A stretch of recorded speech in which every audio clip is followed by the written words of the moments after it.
I really expected a lot of Esper and blue, white, red, and Junkrites. I find that people will, at invitationals and higher level events, they'll play a lot more blue decks, even though some of the blue decks have bad matchups across the board.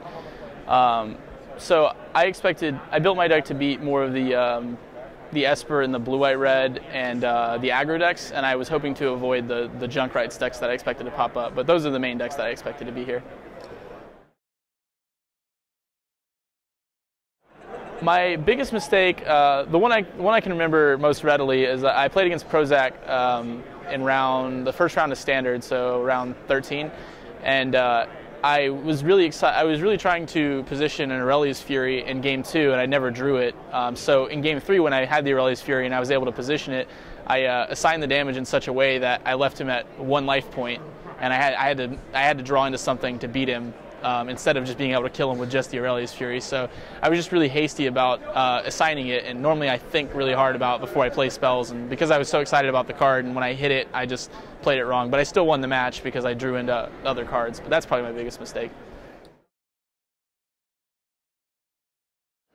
I think a big part of testing for the Invitational is focus on the Standard format and the big decks in the Standard format.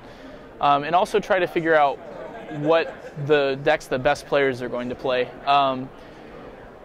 Legacy is always, people are just going to play what they want to play in Legacy, and a lot of the best players in Legacy play Esper Stoneblade or some form of a Force of Will deck. So take that into account and build your testing around that. Make sure you can beat Esper Stoneblade, and then in Standard, you just, I don't know, make a gauntlet of the top 4 decks and try to have a good plan against those.